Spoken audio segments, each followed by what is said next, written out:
Olha o meu sorriso de alegria. Estou recebendo aqui uma pessoa que eu tenho respeito imenso por ele, porque ele é um crítico que critica o seu trabalho, não a sua pessoa. Eu acho isso muito bonito por parte dele, vocês já vão saber quem ele é. E você vai falar sobre... Eu? Para mandar os sininhos, aquelas Ah, coisas que eu não tá. sei. Gente, boa noite. Esse friozinho, quase que a gente não sai, né, amor? Ah, Viemos também para o nosso convidado especial e vamos ativar o sininho, vamos ali se inscrever, compartilhar. O nosso pod é nosso, lá no YouTube, no nosso canal, no nosso Instagram, nas nossas redes sociais. Quem também quiser fazer corte do nosso podcast também pode estar fazendo. E hoje a gente tem um convidado bastante especial, né, amor? muito especial. Leão Lobo. Queridos, Que olha, bom também que você saí veio. nesse frio por causa de vocês. Que Eu gostoso. vi o casaco que você chegou. Se tiver aquele frio... Mas tá, lá fora tá. Tá sim. Tá Aqui muito quentinho, gelado. tá Eu lindo. fiquei a tarde inteira coberto, quietinho Não no meu é cantinho lá em verdade. casa. Não, e hoje eu passei o dia, né? Eu fiz o programa ao vivo de manhã, em seguida gravei uma entrevista para um programa já para o dia 12 de outubro. E depois fiz outro programa ao vivo à tarde, passei em casa e vim para cá. Olha que correria. Então hoje tá Você tem uma vida agitada. bem- Mas é bem agitada assim, sempre? Não, eu ando bem mais quietinho atualmente. Já fui muito do foie, meu. Sou de signo de peixes, né? Ah, você é peixe, né? Peixes Ai, que é perereca, né? Você chora muito? Fica Choro emocionado? muito, me emociono muito. E eu era... eu lembro quando tinha ali o Orvieto, o Gigeto, o Planetas, aqueles restaurantes ali dos artistas, né? Quando, né? Simpatia. Naquele âmbito, do teatro. Simpatia já não é da sua época. Já, é da simpatia minha. antes ainda, né? Eu vivia, eu era arroz de festa. Eu saía de um, entrava no outro, conversava com todo mundo, conhecia todo mundo. Acho que foi aí que começou, inclusive, a minha carreira de fofoqueiro, Porque você começou no crítico. teatro, não é isso? Comecei no teatro. Você era ator. Mas eu era daqueles arroz de festa. Sabe que a Mama Brusqueta, a gente ficou amigo no Orvieto, né? Que hoje é Luna de Capri, porque ela saía do teatro, ia para lá, eu saía do meu teatro, ia para lá. E eu fazia uma pastora. Olha que maluquice. Uma peça nordestina, eu era a pastora do centro, aquela que já é meio velha, então que eu falo, assim, Maria não enjeita o nome dela. É aquela que gosta de ensinar o que é bom a menino novo, não sabe? Então ela era realmente a Diana do pastoril. Então ela tinha um vestido vermelho de um lado, né, o encarnado, e era o Vivo Cordão Encarnado, o espetáculo. E do outro lado azul, o diadema dela era metade azul, metade encarnado, e ela botava umas fitinhas aqui na calcinha, e ela vendia na plateia junto com as outras meninas, né? Porque tinha as meninas do azul e tinha as do encarnado. E foi a inspiração para o Chacrinha fazer as chacretes. Ah, é? Né? Porque ele via quando criança. Eu aprendi o espetáculo, entendi o que era, através dessa história do Chacrinha. Que o Chacrinha, quando era criança, ficava vendo o pastoril nordestino, tinha um velho palhaço, que é o velho faceta, tinha vários, né? E que ficava com um caibro na mão, levantando a saia das meninas para os filhos dos coronéis escolherem, né? E aí fazendo graça, aquela coisa toda. Isso é o pastoril, que veio da religiosidade, mas virou gandaia, né? Como tudo no Uma Brasil, sacanagemzinha. né, tem uma adaptação. E eu fazia essa personagem, que era uma festa. Então, toda noite a gente saía dançando no fim do espetáculo. Você tinha quantos anos? Eu tinha 20 e poucos, bem novinho. E aí acabava o espetáculo, eu ia para o Orvieto. Quando chegava lá, encontrava a Mama, que fazia uma tia, numa peça do Nelson Rodrigues, toda de preto e tal. Só que ela era mais magra e eu era mais gordinho. Então, confundiam a gente. Então, muita gente ia ver o meu espetáculo achando que estava indo ver o dela, e vice-versa. E aí ela chegava e falava assim, quantos foram te ver achando que era eu? Aí eu falava, 20. Eu ganhei hoje, foram 30, não sei o quê.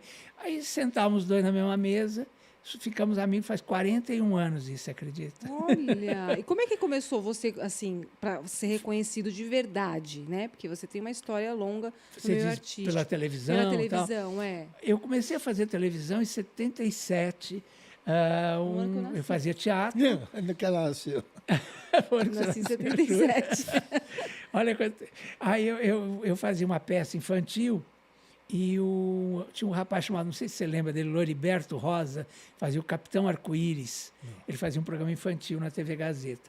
E ele foi assistir com os filhos, que eram pequenininhos, e aí ele ficou encantado com o espetáculo. Ele falou, você não quer trabalhar no meu programa? Eu sonho fazer uma novelinha infantil com atores e tal. Aí eu falei, bora, né? Aí ele falou assim, eu vou criar a Vila Arco-Íris. Olha que maluquice. Que na época o negócio de arco-íris não tinha nada a ver com ser gay, nada disso na época. E eu era o verde do arco-íris. Aí sim já tinha um pouco essa história de ecologia, já estava começando a falar disso e tal. Então eu era o verde que defendia o meio ambiente e tal, era o meu personagem. Mas tinha o vermelho, tinha o amarelo, tinha outros personagens. E tinha uma historinha todo dia. Imagina que o capítulo era mimeografado. Nossa, aquele Era aquele com aparelho. cheiro de álcool ainda, lembra? Cansei de fazer isso. Exatamente. Lá na TV Paulista, né? Exatamente. E aí eu pegava aquilo, lia o capítulo, a gente gravava a primeira parte, entrava o comercial, a gente dava uma olhada na segunda parte, e se fosse o que Deus quisesse ali, né? E era isso, entendeu? Era ao vivo, quer dizer, eu cheguei a fazer televisão ao vivo sem querer, né? Porque a Gazeta, nessa época, já tinha videotape e tudo, 77, mas a Gazeta ainda estava começando, e a gente fazia isso ao vivo. Legal. E aí, nessa época, tinha a Clarice Amaral, que vinha Clarice antes da Amaral, gente, né? Saudosa Clarice. Muito E boa aí, gente, o programa dela colava na nossa novelinha. Então, eu participava muito do programa dela também. E aí que eu comecei a fazer televisão. Isso foi em 77. Depois, em 90, eu fui chamado para fazer o Mulheres em Desfile, na época, que era o substituto da Clarice Amaral. E aí fiquei fixo. Mas quando é que você teve assim a ideia de ser crítico? Essa era a minha paixão, né? Desde criança. Meu pai não deixava, meu pai era jornalista também. Então, meu pai não deixava a gente ter televisão, porque ele dizia que televisão emburrecia as pessoas. Aquela coisa de intelectual, né? Não, televisão não é bom, isso aqui, para quem tem filhos, principalmente. Mas naquela época passava bastante coisa assim, construtiva na TV, Sim, né? nossa, era Jornal, muito mais construtiva. Hoje é que está assim, né? Antigamente era muito melhor. Aliás, hoje está voltando um pouco, né? Programas de perguntas e respostas, que eu adoro, aliás, né? E acho que foi o que fez a minha cabeça lá na infância, né? E aí meu pai não queria televisão. Aí meu pai, por causa da política, meu pai era perseguido em 64, aquela coisa da ditadura e tal. E aí meu pai acabou, como ele sabia vender, meu pai era uma pessoa muito simpática, muito amigo do seu pai. Ah, é? Qual era o nome dele? Muito amigo. E aí ele trabalhou, inclusive, na TV Paulista. Qual era o nome dele? Leão Lobo Júnior. Ele era repórter, né, foi da TV Paulista, foi dos associados, ele era do Diário da Noite, do Diário de São Paulo. E aí, meu pai foi substituído, você deve lembrar, do Carlos Espera. Claro, lógico. Então, quando meu pai, por causa da política, foi cortado dos diários, o Carlos Espera foi o substituto dele, que era um grande amigo nosso lá de casa. E um grande jornalista. Foi um grande jornalista também. A TV Cultura fica na rua... Carlos o nome Espera, dele. Exatamente. Carlos Espera. Aí o meu pai ganhou, como pagamento de um negócio que ele fez, que ele começou a trabalhar com corretagem para poder sobreviver, porque ele não podia mais trabalhar como jornalista, estava proibido. Então, ele fez um negócio e ganhou uma televisão de pagamento. Olha que maluquice. Aí, na hora que estava instalando a televisão, era uma televisão holandesa, eu nunca esqueço, que tinha uma borracha enorme, então o som ficava aqui e a imagem separada. E aí tinha aquela borracha que fazia a ligação dos dois. E aí, na hora que estava instalando essa televisão em casa, eu olhei, tinha uma novela com Tarcísio Meira, a Arlete Montenegro, Dionísio Azevedo, Lídia Costa. Dionísio Azevedo. Maravilhosos, né? Aí eu olhei aquilo e falei, é isso que eu quero ser. Eu lembro que eu era pequenininho, tinha 7, 8 anos. Eu olhei e falei, é isso que eu quero ser. Eu quero entrar nessa caixinha e contar a história para as pessoas. Nessa caixinha. Entendeu? Na minha cabeça era Aham. isso. E claro, que aí eu fui evoluindo, aí eu percebi que eu tinha que fazer teatro, e aí fui para o teatro e tal. Mas a primeira paixão assim era a TV Excelsior. Você falou TV Paulista, Ah, mas você é da época que eu trabalhava lá? Não. sim, É. cheguei a pegar você lá. Tinha Cacilda Lanusa, Osmar Prado, fazia aquelas novelas, né? Sarita Campos. Sarita Campos. Você tem quantos anos, Leão Lobo? Desculpa perguntar. Se você se incomoda. 68, bem vividos e mal 68. dormidos. Graças a Deus. Mas você começou bem cedo. Comecei bem cedo também. E aí eu era apaixonado. E aí, quando inaugurou a TV Excelsior, né, eu era apaixonado pela TV Excelsior. Aqueles bonequinhos, lembra? Ela revolucionou. a Ritinho, como Paulinho, vê. Você É. fala 9. bastante dessa TV, né? Você fala bastante. Nossa, eu era encantado. Tinham pessoas na TV Excelsior que até hoje eu trago aqui na minha lembrança. A Isita Nascimento, né? A Lourdes Rocha, a Jaqueline Mirna, que era aquela francesinha que fazia a praça, Jaqueline Mirna. a Raquarra, né, que ela fazia. A cara dele. Eu sei da história. Você sabe, Leão Lobo? Não, ela realmente fez um sucesso antes de fazer. Ela era deslumbrante. Antes de ela linda. trabalhar É comigo, mesmo? ela trabalhou, ela fazia um programa, se eu não me engano, com o Moacir Franco. Que ela Isso. falava de Araraquara. Lembra disso? Lembro. Ela tinha um programa que ela fazia, que ela sentava em cima de um piano na TV Excelsior. Eu lembro que ela tinha uma saia com uma fenda, que é assim, uma saia preta, devia ser preta, né?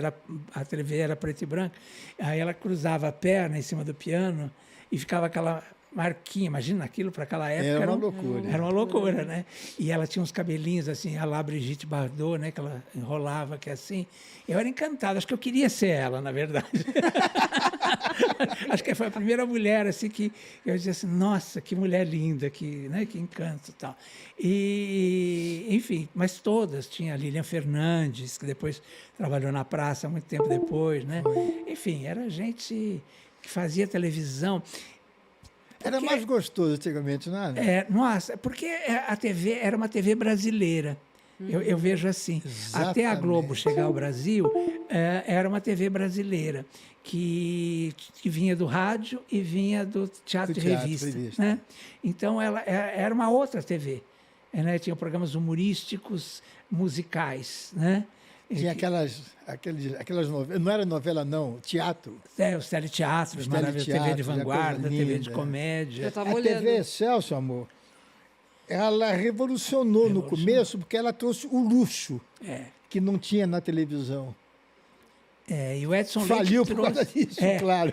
E o Edson Leite trouxe uma coisa que era assim, era a grade horizontal, que não existia isso. Que todo dia passava. Por exemplo, as novelas na Tupi passavam segunda, quarta e sexta. Ah, tá. Entendeu? Aí a Excelsior percebeu que Uma tinha que fazer, constância. que TV é hábito. Né? Então, que tinha que ter um hábito. Então, assim, era a novela das 7, o jornal das 8, aí vinha outra novela, aí tinha a novela das 6, tinha a Glória e Tarcísio, um programa romântico que tinha Eva Vilma e João Herbert na Tupi. Eles fizeram Eu e Você na Excelsior. Enfim, tinha o Quem Quiser Que Conte Outra, com a Aparecida Baxter. Lembra disso? Nossa. Que ela falava, e agora acabou a história, morreu Vitória. Quem quiser que conte outra. E era com os atores de novelas. As histórias eram gravadas, eram teatrinhos, histórias de bichinho, histórias de príncipes e tal. Então, imagina, eu, criança, eu era apaixonado por aquilo, né? Eu lembro que um dia eu fui numa boutique da minha madrinha, olha que loucura, chamava Marrocan. Aí estava a Iris Bruzi. Iris Bruzi É uma das grandes vedetes. foi uma das maiores vedetes do Brasil. Foi, Que essa geração não sabe o que É, é não sabe. teatro e as revista, vedetes né? eram Eles que não são sabem. hoje as modelos, sei lá, mais ou menos. Só que né? com As falas vedetes eram também engraçadas. dançarinas, tipo do Domingo do Só que elas Faustão. tinham que saber dançar, cantar.